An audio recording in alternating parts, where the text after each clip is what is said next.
acho que a situação do presidente Bolsonaro é muito difícil que ele reverta o nível de impopularidade. Nenhum governante passa impunemente por brincar com 544 mil mortos. No país que tem 544 mil mortos, o presidente diz que não é coveiro. O presidente grava um vídeo se fingindo com falta de ar, enquanto o povo do meu Amazonas estava sem oxigênio. Sabe? Ninguém passa impunemente por um país lotado de moradores de rua, na cidade de São Paulo, por exemplo, lotado de pedintes nos sinais aqui no estado do Amazonas, que era algo que não se via. Então, ninguém passa impunemente por esse desastre sanitário, político, social e econômico que o nosso país está vivendo. Nenhum presidente passa impune por um total desmonte de uma política industrial nacional. A política que o ministro Paulo Guedes tem para a indústria nacional é destruir a indústria nacional. É acabar com qualquer atividade produtiva no nosso país e transformar o Brasil num importador de tudo.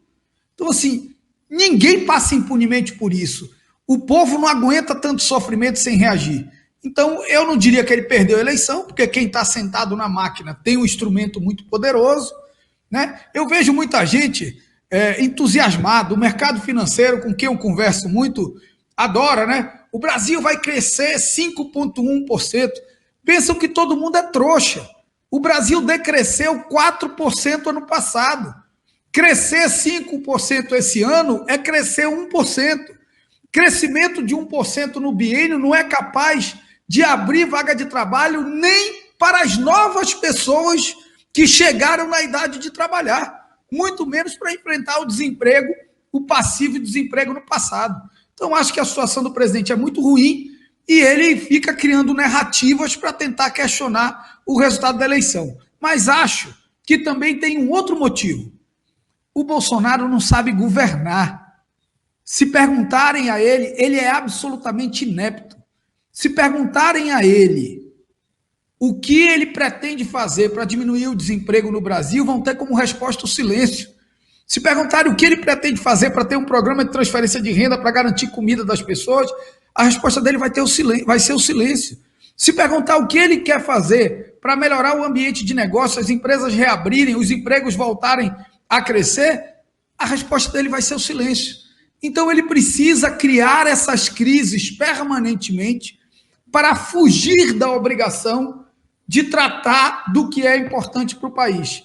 E eu me sinto constrangido de, no atual momento de tanto sofrimento da vida do povo brasileiro, eu estar o tempo inteiro discutindo crise, discutindo voto impresso, discutindo o risco de não ter eleição, discutindo terra plana, discutindo todas essas bobagens que essa turma trouxe das trevas para o meio da gente. Hoje, o afastamento de Bolsonaro é o único caminho capaz de garantir a estabilidade necessária para nos levar até a eleição e, na eleição, democraticamente, escolher quem vai ser o próximo presidente. Então, o que eu fiz? Eu pedi os pedidos de impeachment, porque, primeiro, eu quero fazer uma análise como deputado, que pode ser obrigado a enfrentar essa votação, se existe crime de responsabilidade ou não. Isso é diferente de eu sentado provisoriamente na cadeira de presidente, porque eu não sou o presidente da Câmara, eu não vou fazer uma aventura como fez, por exemplo, o Valdir Maranhão. Que sentou na cadeira, parou o impeachment e depois a decisão dele foi anulada. Isso é algo meio quixotesco, é algo sem nenhum sentido, é algo que não fortalece a luta política. Se em algum momento eu for presidente interino da Câmara, eu vou ser pressionado por isso. E vou precisar formar opinião, primeiro, se juridicamente o presidente interino pode despachar sem o risco do presidente, quando voltar, desfazer. E segundo, se existe o ambiente político para essa instauração. Porque impeachment não é algo que se faça por vingança, por antipatia ou no calor de um debate. Impeachment você não aceita sem avaliar as condicionantes jurídicos e políticas, e também não nega só porque é aliado do presidente. Então, acho que nós temos que ter uma atitude muito centrada nesse debate, de avaliar os condicionantes políticos e jurídicos, e é o que eu quero fazer a partir do pedido de acesso aos requerimentos que existem na casa. Eu quero dizer que é lamentável que num país de 544 mil mortos pelo Covid, precisando de vacina, que num país de 15 milhões de desempregados, precisando de emprego, num país de 19 milhões de famintos, de pessoas com fome, precisando de comida na mesa, o ministro da Defesa posta uma nota em que a pauta mais importante para o governo federal é voto impresso. Isso diz muito sobre o que é esse governo. É um governo completamente desconectado das necessidades reais da vida das pessoas e da vida do povo brasileiro. Vejam só, vamos para a questão do tema voto eletrônico. Primeiro, o papel do Exército, o papel do ministro da Defesa. Essa nota caberia na ministra secretária do governo, caberia no ministro da Casa Civil, caberia em qualquer ministro político. Não cabe ao ministro militar dar palpite sobre uma matéria que está tramitando na Câmara dos Deputados. Não cabe. As Forças Armadas devem atuar nos limites do que diz a Constituição. E a Constituição diz quando, como e em que condições se faz a eleição. E essas regras só podem ser mudadas pelo Parlamento. Jamais pela vontade das Forças Armadas, jamais pela vontade do presidente da República. Mas eu acho que a gente tem que afastar esse debate da frente, também desmoralizando ele. Nós temos eleição com urna eletrônica desde 1996, são 3 eleições fora as suplementares. Nunca houve um indício de fraude sequer.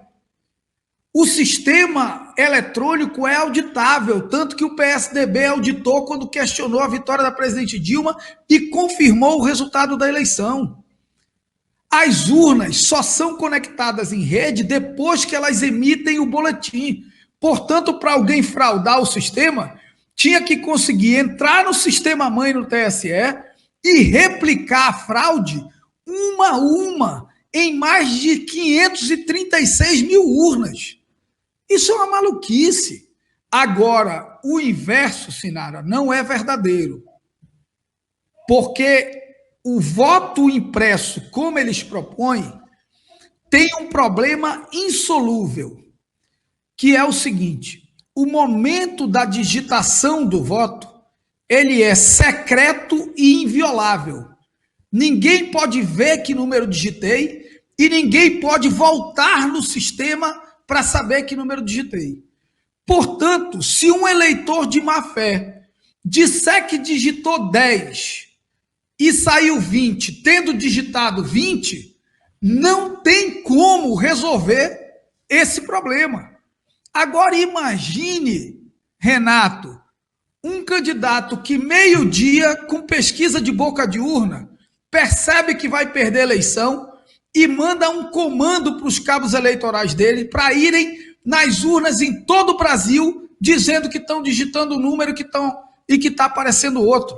Portanto, você tem um discurso bonito de que não, nós só queremos qualificar a democracia, nós só queremos aferir se o resultado é aquele mesmo, mas por trás está um desejo de instaurar o caos no processo eleitoral. E para mim está muito claro que a Câmara dos Deputados não vai ceder a isso. Não vai.